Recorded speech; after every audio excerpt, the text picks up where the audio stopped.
Salut à tous! Le camionneur russe sur l'autoroute 509 entre Mariupol et Donetsk n'a pas entendu le drone avant qu'il le frappe. Il n'aurait pas pu l'entendre. Le Hornet est une munition rôdeuse à voilure fixe conçue par une entreprise fondée par Eric Schmidt, l'ancien président directeur général de Google. Il est petit, silencieux et il ne s'annonce pas. Il a été conçu pour un seul objectif, trouver un véhicule, le classifier de façon autonome à l'aide d'une intelligence artificielle embarquée, puis foncer sur lui à une vitesse et selon un angle optimisé pour causer un maximum de dégâts sans qu'un opérateur humain n'appuie sur un dernier bouton. L'IA identifie la cible. L'IA guide la frappe. L'IA tue le camion. Dans un point de presse à la Trump, on décrirait probablement cela comme rien d'inquiétant, ce qui est toujours la formule préférée juste avant que la carte commence à brûler. Ce camion sur la 509 transportait quelque chose. Du carburant, des munitions, de la nourriture, du personnel de remplacement, toute l'infrastructure d'une occupation militaire qui dépend d'un ravitaillement continu pour fonctionner. Il brûle maintenant sur une route que, jusqu'à tout récemment, les planificateurs logistiques russes considéraient comme sûre. Pas presque sûre, mais véritablement sûre, protégée par la distance qui la séparait de la ligne de front, comme les routes logistiques de l'arrière sont censées l'être dans toute campagne militaire. La ligne de front se trouvait à 95 km, à 105 km derrière les positions russes. Des drones ukrainiens chassaient les convois de ravitaillement sur l'une des routes principales alimentant toute l'offensive russe dans le Donetsk. Ils survolaient les ruines de Mariupol, cette ville que la Russie a bombardée pendant des semaines en 2022 jusqu'à sa reddition, tombée au prix de dizaines de milliers de vies et devenue un symbole de tout ce que cette guerre avait infligé à l'Ukraine. Les drones ukrainiens patrouillaient les rues de Mariupol comme des forces d'occupation inversées, photographiant les routes, frappant des camions militaires, touchant le dépôt de munitions dans le quartier portuaire, ce qui a produit des explosions secondaires visibles à des kilomètres. Azov était revenu dans sa ville natale.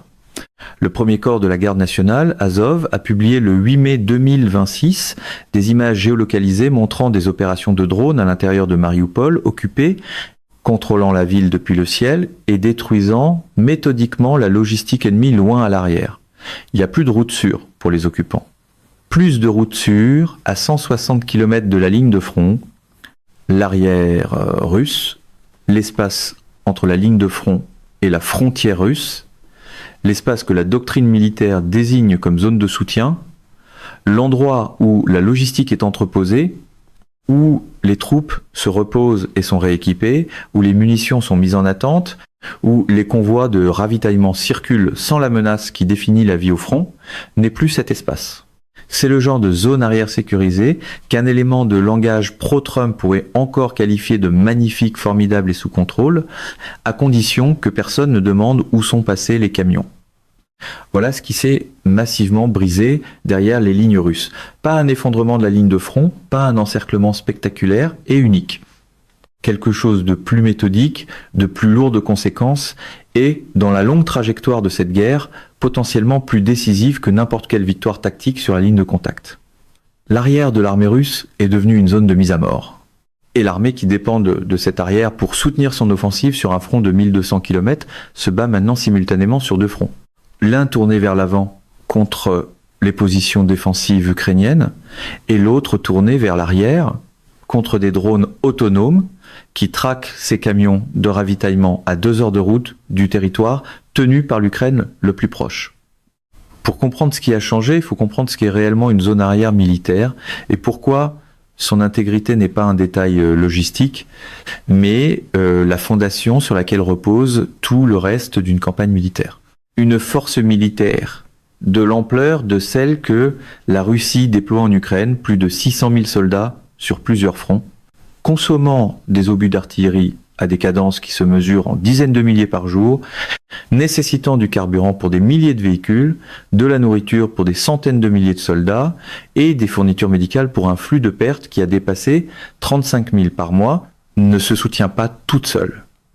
Elle est soutenue par une chaîne logistique qui part des usines et des dépôts à l'intérieur même de la Russie, traverse des nœuds d'approvisionnement dans les territoires ukrainiens occupés, suit des corridors routiers et ferroviaires jusqu'au point de distribution avancé, puis rejoint les unités de première ligne qui ont besoin de ce qu'elle transporte. Cette chaîne a une structure géographique. La zone avancée, située dans les 20 à 30 km du front, a toujours été dangereuse, exposée à l'artillerie, aux frappes de drones de première ligne, aux actions directes des forces spéciales ukrainiennes.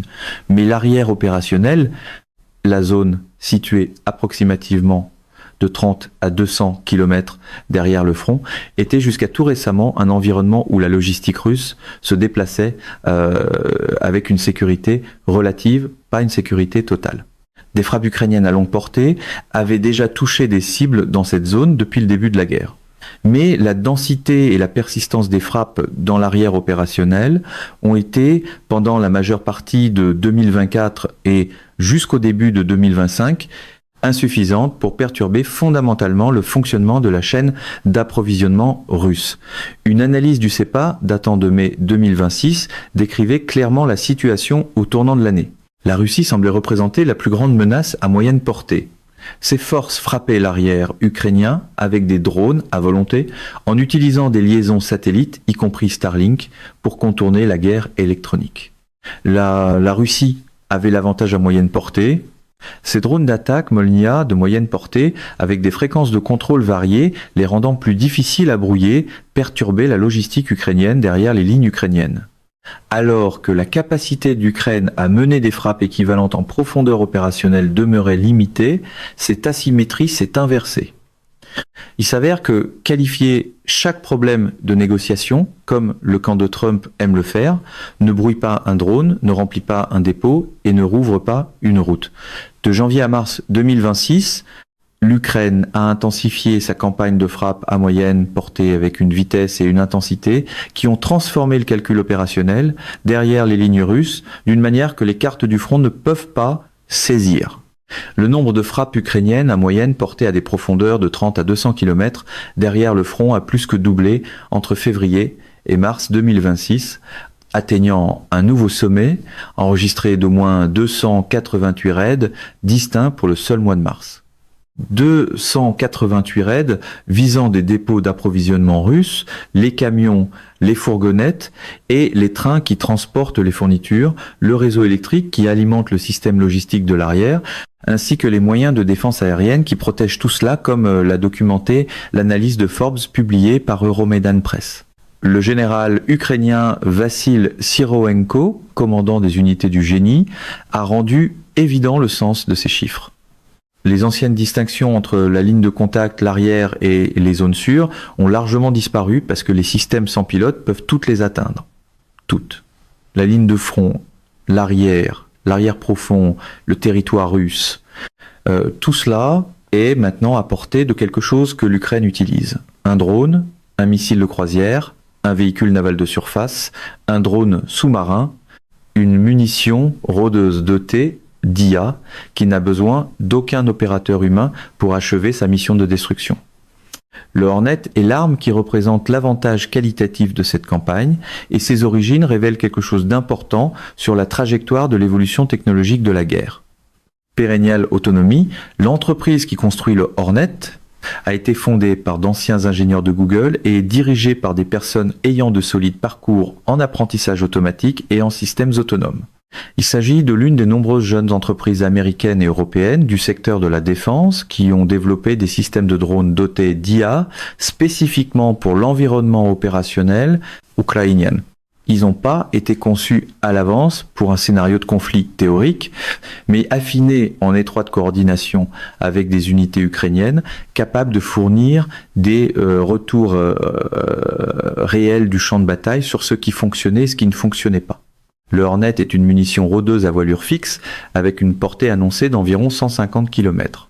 Il embarque un système de guidage par IA capable d'identifier de manière autonome des véhicules cibles, de distinguer les camions militaires, les camions-citernes et les véhicules blindés de la circulation civile grâce à la vision par ordinateur embarqué, puis de se diriger vers une frappe de précision sans nécessité de liaison radio continue avec un opérateur humain.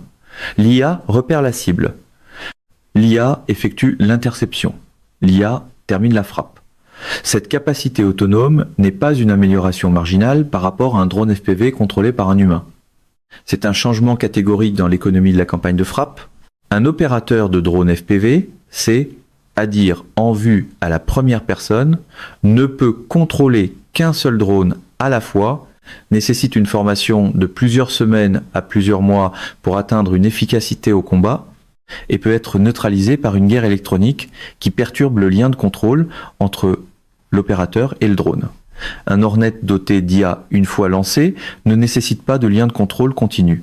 Il peut fonctionner dans des environnements électromagnétiques qui rendraient inutilisable un drone guidé de manière conventionnelle. Il peut parcourir 150 km depuis son point de lancement et continuer à chasser même si les communications de l'opérateur sont brouillées. Et quand l'IA trouve une cible, elle la tue. Pas 80% du temps. Pas avec l'hésitation que les opérateurs humains ressentent dans cette fraction de seconde de décision éthique que même des soldats aguerris au combat traversent avant de tirer. Le processus de décision de l'IA est celui que ses concepteurs lui ont programmé. Identifier la classification, déclencher la frappe, les blogueurs russes pro-guerre qui observent la campagne se dérouler sur les routes derrière leurs lignes sont arrivés à une évaluation qui retire tout euphémisme. Aucun slogan de rassemblement ne peut adoucir ce calcul, même si le mégaphone pro-Trump tenterait certainement d'encadrer l'échec en doré. L'avertissement venu de l'intérieur même de l'espace d'information pro-guerre russe est que les nouveaux drones ukrainiens créent de graves problèmes logistiques en opérant jour et nuit, en résistant à la guerre électronique et en frappant presque sans avertissement. L'avertissement le plus fort va encore plus loin. Si des mesures décisives ne sont pas prises pour contrer les Hornets dans les 6 mois à 1 an, presque toutes les routes arrières autour des grandes villes dans les nouveaux territoires, comme Donetsk et Louhansk, seront paralysées. Les villes seront effectivement en état de siège. En état de siège, écrit par un blogueur militaire nationaliste russe à propos de villes occupées par la Russie derrière les lignes russes, à propos de ce que les drones ukrainiens font aux artères de ravitaillement qui permettent à ces villes, et aux unités militaires russes qui dépendent de leur infrastructure logistique de continuer à fonctionner. Le 8 mai 2026, le jour où l'Institut pour l'étude de la guerre, l'ISW, a publié son évaluation des opérations du corps Azov à Mariupol, autre chose a été confirmée et mérite qu'on s'y arrête. L'ISW a officiellement déclaré que les forces russes ne maintenaient probablement plus de position à Kupiansk. Kupiansk, la ville que la Russie avait déclarée capturée en novembre 2025, la ville pour laquelle le général Kouzovlev a reçu la médaille de Héros de la Russie le 9 décembre. La ville où les forces ukrainiennes ont établi leur encerclement à la mi-décembre, hissé le drapeau ukrainien sur l'hôtel de ville en janvier et passé des mois à nettoyer les dernières poches russes isolées. Après des mois de difficulté à soutenir un petit groupe isolé de militaires qui s'étaient infiltrés dans la ville, les forces russes avaient, selon l'évaluation de l'ISW du 8 mai 2026, cessé de maintenir toute position à Kupiansk, la ville que la Russie avait déclarée avoir capturée comme ville ukrainienne. La cérémonie de remise de médaille appartient à l'histoire. Le général qui a reçu la médaille a disparu de la scène publique et Kupiansk est ukrainienne. Cela compte non seulement comme donnée dans la comptabilité territoriale de cette guerre, mais aussi comme confirmation de la logique opérationnelle qui sous-tend l'histoire plus large de ce qui se brise derrière les lignes russes. L'encerclement de Kupiansk, comme la contre-offensive d'Olexandrivka, comme la campagne de frappe à moyenne portée contre la logistique russe, a démontré le même principe stratégique, la capacité de l'Ukraine à exercer une pression simultanée à plusieurs profondeurs sur toute la profondeur opérationnelle du champ de bataille, crée pour le commandement russe des dilemmes qu'aucun redéploiement unique ne peut résoudre. Le 7 mars 2026, au jour 1073 de l'invasion à grande échelle de la Russie, la crise des redéploiements est devenue visible dans toute sa structure.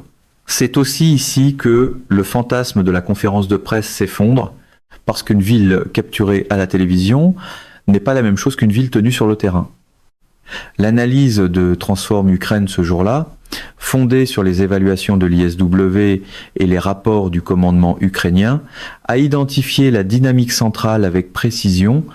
Chaque succès russe dans un secteur risque désormais de provoquer un effondrement dans un autre, des unités aéroportées russes d'élite, les formations VDV qui se préparaient à des assauts estivaux contre la ceinture de forteresses ukrainiennes formée par les villes durcies du Donetsk se sont soudainement précipitées vers le sud pour contenir les gains ukrainiens près de Ouliaïpol.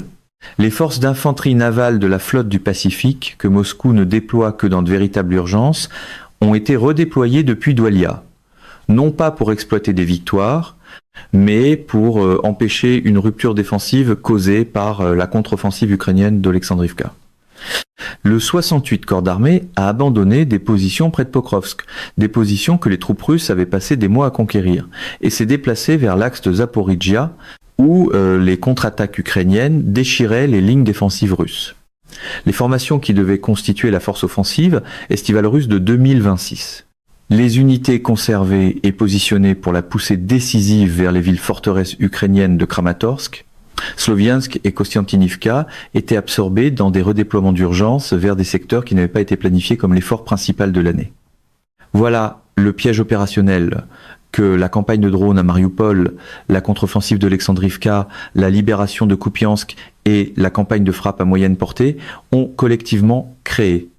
La planification offensive russe pour 2026 reposait sur une certaine structure, concentrer la masse sur l'axe de l'effort principal, la ceinture de forteresse du Donetsk, tout en maintenant une pression secondaire ailleurs, et utiliser la supériorité numérique accumulée par la mobilisation pour obtenir une percée décisive avant que l'architecture défensive ukrainienne puisse s'adapter davantage. Cette structure a été brisée, pas détruite. Les forces russes attaquent encore sur l'axe du Donetsk. Elles poussent encore vers Kostiantynivka et Sloviansk. Elles lancent encore des assauts massifs que les unités ukrainiennes repoussent à un coût énorme pour les deux camps. Mais la force offensive concentrée et cohérente que la Russie avait assemblée est maintenant dispersée entre des exigences défensives d'urgence générées par la pression ukrainienne à des profondeurs et dans des directions que la planification russe n'avait pas suffisamment prises en compte. L'axe Liman-Borova a vu la plus grande tentative de percée russe en mars 2026. Plus de 500 fantassins, 28 véhicules blindés, plus de 100 motos, buggies et VTT. Un engagement massif de force. En une seule journée, 405 soldats ont été détruits, 84 motos, 11 véhicules de combat d'infanterie et véhicules blindés de transport de troupes, 3 chars, un système lance-flammes, l'Urtos, un A, une arme qui coûte des dizaines de millions de dollars et représente une capacité spécialisée irremplaçable, 5 pièces d'artillerie, plus de 160 drones russes, 405 soldats en une seule journée sur un seul axe sans atteindre la ligne de contact. La colonne d'assaut russe n'a pas échoué à cause d'un barrage d'artillerie ou d'une contre-attaque interarmes. Elle a échoué parce que la zone de destruction par drone de l'Ukraine, ce système de drones FPV, de drones de reconnaissance, de munitions rôdeuses guidées par IA et de coordination avec l'artillerie que l'Ukraine construit et perfectionne depuis 4 ans, a identifié la colonne, l'a suivie et en a détruit plus de 80% avant qu'elle puisse rejoindre les positions ukrainiennes. Maintenant, il faut considérer ce que la Russie affronte simultanément parce que la crise des redéploiements et les assauts ratés sur la ligne de front se produisent au moment même où l'arrière est méthodiquement démantelé. Un slogan venu de l'univers Trump pourrait encore appeler cela de la force, mais la force arrive normalement avant qu'une colonne soit effacée, pas après que le porte-parole trouve une caméra. L'autoroute 509 de Mariupol à Donetsk n'est pas une route secondaire. C'est l'une des principales artères qui alimentent les forces russes opérant au nord de Mariupol et au nord-est vers la ceinture de forteresse. Quand les drones du corps Azov frappent des camions sur cette route à 95 km de la ligne de front, la patrouille à 104 km et mène de la reconnaissance dans Mariupol même à 105 km, chaque planificateur logistique russe dans l'arrière du Donetsk doit intégrer la possibilité que le camion qu'il envoie n'arrive pas. Pourrait ne pas arriver ne veut pas dire n'arrivera pas. La plupart des camions passent encore. La campagne de drones n'a pas fermé la logistique russe, mais elle a fait quelque chose de différent de la fermeture et à certains égards plus dommageable sur le plan opérationnel. Elle a introduit l'incertitude, L'incertitude quant à savoir si un convoi donné atteindra sa destination. L'incertitude quant au moment. L'incertitude quant à la route qui est sûre, parce que les routes qui étaient sûres la semaine dernière ne le sont peu, être plus cette semaine. À mesure que les drones d'Azov étendent leur rayon de patrouille de plus en plus loin dans l'arrière, l'incertitude logistique produit le même résultat qu'une pénurie, psychologiquement et opérationnellement, même lorsque la pénurie physique ne s'est pas encore matérialisée. Un commandant de première ligne qui n'est pas certain que son ravitaillement en munitions arrive aujourd'hui, demain, ou pas du tout, ne planifie pas agressivement. Il conserve, il réduit sa consommation, il garde des réserves au cas où un trou d'approvisionnement apparaîtrait. Il ne lance pas l'assaut à intensité maximale que ses ordres opérationnels exigent parce qu'il ne peut pas se permettre d'épuiser ses stocks en sachant que le prochain ravitaillement pourrait être retardé ou détruit en route. L'avertissement des blogueurs pro-guerre au sujet de villes en état de siège n'était pas un excès rhétorique. C'était une évaluation militaire précise de ce qui se produit lorsque l'interdiction des routes d'approvisionnement atteint une densité et une persistance suffisantes. Une force militaire dont les routes logistiques sont interdites avec assez d'efficacité, pas complètement bloquées, mais menacées de façon fiable, commence à se comporter comme une force assiégée avant même que les conséquences physiques de la pénurie ne se matérialisent. L'armée russe dans le Donetsk occupé n'est pas encore assiégée, mais l'infrastructure d'un siège potentiel se construit camion par camion, frappe de Hornet après frappe de Hornet, à 160 km derrière la ligne. L'ampleur de ce qui est en train de se construire dans la capacité ukrainienne de frappe à moyenne portée, la production physique, l'organisation institutionnelle, la doctrine opérationnelle et la dimension de cette campagne que la plupart des observateurs n'ont pas encore saisi. Les 288 frappes à moyenne, portées enregistrées par le groupe d'analyse en mars 2026, provenaient d'une campagne qui est encore en expansion. L'analyse du CEPA a noté que les équipes de drones tiennent désormais effectivement des sections du front dans des rôles traditionnellement associés à l'infanterie. Leur capacité à observer, cibler et frapper ayant remplacé la présence physique que l'infanterie aurait fournie dans une génération précédente de guerre. Le commandant du 3e corps d'armée ukrainien a déclaré qu'une plus grande intégration des robots pourrait réduire les besoins en infanterie jusqu'à 30% d'ici la fin de 2026. Non pas parce que l'infanterie devient inutile, mais parce que les drones accomplissent suffisamment de fonctions de champ de bataille traditionnellement assumées par l'infanterie pour que le besoin humain par unité de front défendu diminue. Cette diminution du besoin humain est opérationnellement importante pour une force qui combat sous les pressions de main-d'œuvre que l'Ukraine gère depuis que la mobilisation est devenue un défi politique et opérationnel. Si un drone peut observer et frapper une colonne de ravitaillement russe à 95 km, le soldat ukrainien qui aurait autrement été nécessaire pour tenir le poste d'observation couvrant cette approche peut être déployé ailleurs. Si un Hornet doté d'IA peut chasser de manière autonome des camions militaires à 150 km sans lien de contrôle humain continu, l'opérateur de drone qui aurait autrement piloté cette frappe peut gérer simultanément une autre plateforme dans un autre secteur. La campagne de frappe à moyenne portée n'attaque pas seulement la logistique russe. Elle permet à l'Ukraine de faire davantage avec sa force humaine. Elle doit étendre la présence militaire effective de l'Ukraine sur une zone opérationnelle plus vaste, sans augmentation proportionnelle du personnel, en substituant l'intelligence machine et les systèmes autonomes aux observateurs et combattants humains.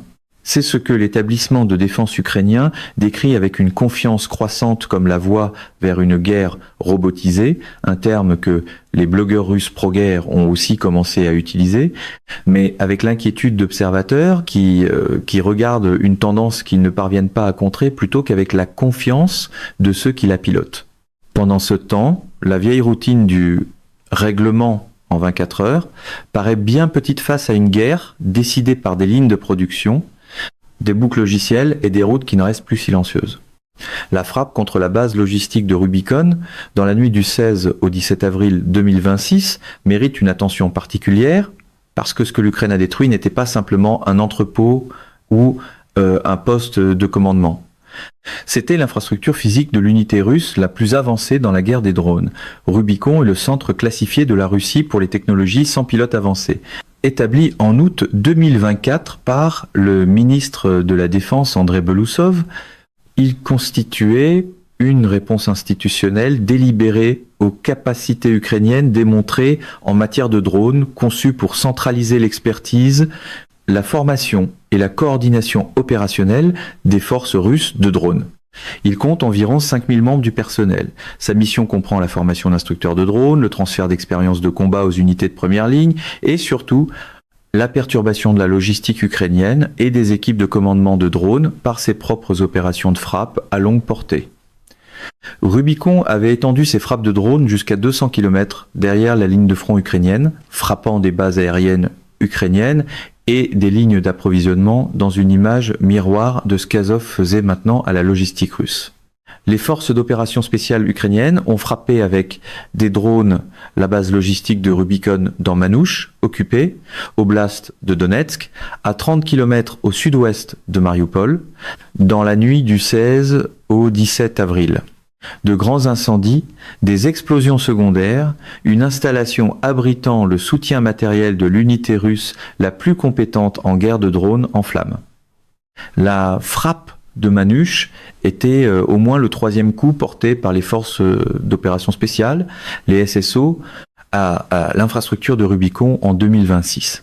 En mars, des frappes avaient visé des positions de Rubicon dans les oblasts occupés de Donetsk et de Zaporijia, y compris un centre de coordination appuyant l'unité. L'Ukraine ne ciblait pas simplement la logistique russe en général, elle traquait précisément l'infrastructure institutionnelle du programme russe de guerre par drone, les centres de formation, les nœuds de coordination, les bases logistiques qui soutenaient l'unité dont la mission était de supprimer les opérations ukrainiennes de drones à moyenne portée. Attaquer la capacité qui menace votre capacité, avant qu'elle puisse supprimer, vous la supprimez. Voilà la logique opérationnelle de la campagne contre Rubicon. Et c'est la même logique qui a guidé les frappes contre l'usine de fibre optique de Saransk, ciblant la chaîne d'approvisionnement des drones russes à fibre optique, les frappes contre le dépôt de carburant Engels 2, visant la logistique de l'aviation russe à long rayon d'action, et la frappe contre Kremny EL Microelectronics, ciblant la production de composants de guidage pour les armes de précision russes. L'Ukraine ne combat pas seulement l'armée russe. Elle combat le système militaire russe, traquant les nœuds qui permettent à ce système de fonctionner, un nœud à la fois dans tous les domaines et à toutes les profondeurs. Ce genre de ciblage systémique dérange la propagande parce qu'il refuse d'entrer dans un slogan de casquette rouge ou dans une vantardise télévisée d'une seule ligne. La déclaration du général Siroenko, selon laquelle les anciennes distinctions entre la ligne de contact, l'arrière et les zones sûres ont largement disparu, n'est pas simplement une description de la campagne actuelle. C'est une description de la transformation permanente que cette guerre a produite dans la géographie du conflit. Quand l'arrière devient une zone de mise à mort, une force militaire ne souffre pas simplement d'une perturbation de son approvisionnement.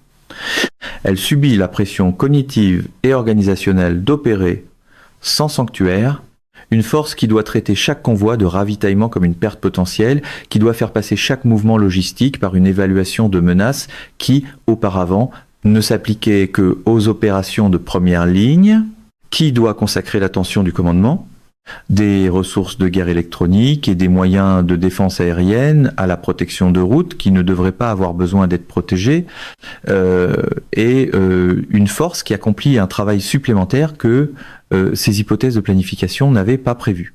Et ce travail supplémentaire, dans un système militaire déjà étiré par l'attrition et les exigences de redéploiement, aggrave les pressions existantes au lieu de simplement s'y ajouter. Les planificateurs logistiques russes dans le Donetsk ne peuvent pas ignorer la menace à 160 km, pas plus qu'un marin ne peut ignorer une fuite sous la ligne de flottaison en se concentrant sur les voiles. La fuite exige de l'attention. L'attention détournée vers la fuite n'est plus disponible pour la mission qui avait mené le navire en mer. Les drones ukrainiens sont la fuite. L'autoroute 509 est la ligne de flottaison. Mariupol se trouve à 105 km derrière le front et Azov y fait voler des Hornets et des systèmes de reconnaissance dans les rues de la ville que l'Ukraine a perdu au deuxième mois de la guerre, il y a 4 ans, au prix de vie et de souffrance que les images n'ont plus besoin de raconter. Les images parlent d'elles-mêmes. Des drones ukrainiens au-dessus de Mariupol, des drones ukrainiens sur l'autoroute Mariupol-Donetsk, des drones ukrainiens patrouillant jusqu'à 160 km de la ligne de contact.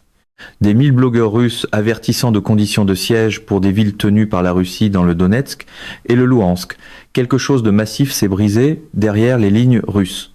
Cela s'est brisé discrètement, progressivement, sans un seul moment spectaculaire, capable de résumer le changement dans une seule image.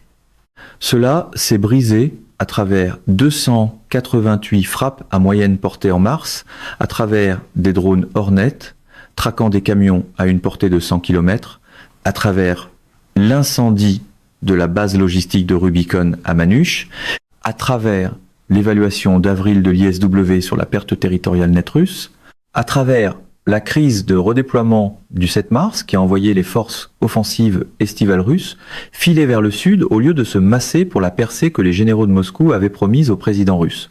L'instinct à la Trump réclame un spectacle. Le champ de bataille offre ici quelque chose de bien pire pour cet instinct, un tableau de pertes qui se met à jour sans arrêt. L'armée de Poutine n'est pas encerclée, elle n'est pas au bord de l'effondrement. Elle compte plus de 600 000 soldats, un budget de défense qui absorbe 40% des revenus fédéraux et un système politique capable de cacher l'information sur ce qui se passe réellement à la population qui en paie le prix. Mais elle opère sur un champ de bataille qui n'a plus de zone arrière sûre et une armée qui ne peut plus soutenir sa logistique avec confiance, qui doit traiter chaque convoi de ravitaillement comme une perte potentielle, qui est saignée au front et traquée à l'arrière simultanément, est une armée confrontée à une pression qu'aucun plan militaire russe précédent pour cette guerre n'avait modélisé comme un scénario réaliste. L'Ukraine a changé le scénario discrètement, systématiquement, à 160 km derrière le front, là où un camionneur sur l'autoroute 509 n'a pas entendu le Hornet avant qu'il le trouve. La profondeur des frappes augmentera. Le premier corps Azov a déclaré qu'il ne faisait pas une promesse. Il lisait un calendrier de production. À quoi ressemblera cette campagne dans 6 mois lorsque l'Ukraine aura encore doublé sa production de drones à moyenne portée ? Lorsque la portée des Hornets aura encore augmenté, lorsque le mois de mars 2026 avec ses 288 frappes sera devenu la base plutôt que le sommet. La réponse à cette question s'écrit en ce moment même sur une autoroute à l'extérieur de Mariupol par une IA qui n'a pas besoin d'un opérateur humain pour achever sa mission. Mesdames et messieurs, notre émission d'aujourd'hui s'arrête ici. Nous vous invitons à partager votre avis personnel dans la section des commentaires ci-dessous. Pouvoir, vérité, vous salue et vous donne rendez-vous très bientôt